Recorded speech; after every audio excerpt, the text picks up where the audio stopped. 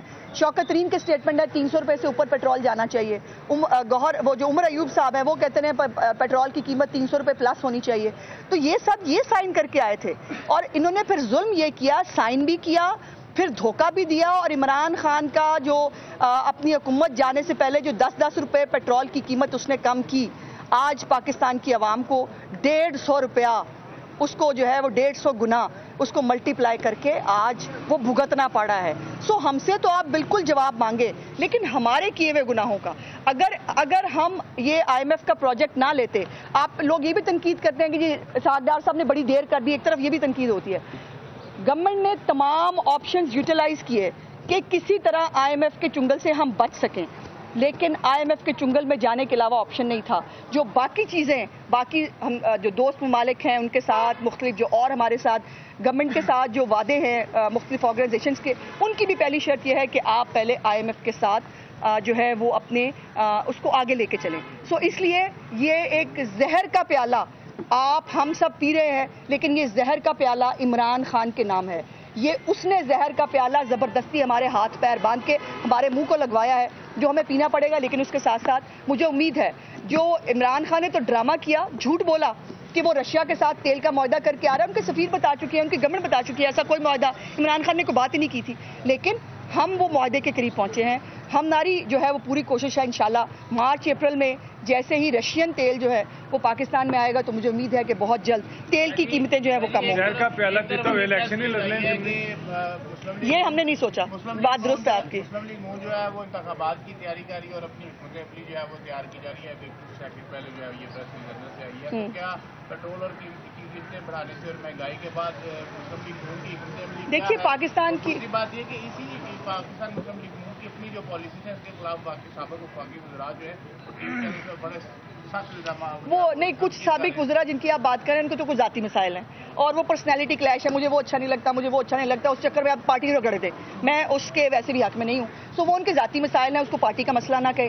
دوسری بات یہ ہے کہ یقیناً ہم اپنی پارٹی کی تیاری کر رہے ہیں اور ایک پولیٹیکل پارٹی کو ہر وقت الیکشن کے لیے تیار ہونا چاہیے. ہم تیار ہیں، لیکن یہ بات عمران خان کو لگتا ہے پاکستانی قوم پاگل ہے. وہ جس ٹرک کی بتی کے مگر لگا دے گا وہ سائفر ہم کوئی غلام ہے، وہ حقیقی آزادی، وہ فلانا، وہ ڈھمکا. وہ آج جو ہے وہ بیچارے ڈھونڈتے پھر رہے ہیں، ان کو وہ طریقے بتا رہے ہیں لوگ ایسے سوشل میڈیا پہ کیسے سٹیکر اتارنے ہیں گاڑی کے پیچھے سے.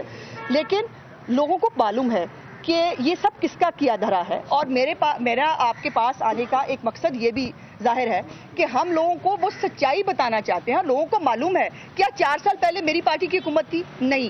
کیا IMF کے پاس ہم گئے تھے؟ نہیں. کیا یہ معاہدہ ہم نے سائن کیا تھا؟ نہیں. کیا وہاں پر 50 روپے لیوی، پیٹرولیم لیوی اور جو ہے وہ 36 روپے بجلی کی قیمت بڑھانے کا وعدہ ہم کر کے آئے تھے؟ نہیں. یہ سب وعدے عمران خان نے کیے، لیکن اس کو پورا ہم نے کر رہا ہے. اور یہ نون لیگ کا ایک اس کو میں فخر بھی محسوس کرتی ہوں کہ مشکل فیصلے اس ملک پہ جب مشکل وقت آتا ہے میری پارٹی کو آگے آنا پڑتا ہے، میری پارٹی کی لیڈرشپ کو آگے آنا پڑتا ہے اور ہم اس ملک کو بچاتے ہیں، اپنی سیاست کو، اپنی زندگیوں کو، اپنی جانوں کو، اپنی عزتوں کو کاسٹ پہ لگا کے. لیکن یہ ملک ہے تو ہم سب ہیں. ہم عمران خان کی طرح پرونے نہیں ہیں اس ملک کے اندر اور نہ ہم اس ملک کے مہمان اداکار ہیں. یہ ملک ہمارا ہے، اس کو ہمیں ہی چلانا ہے.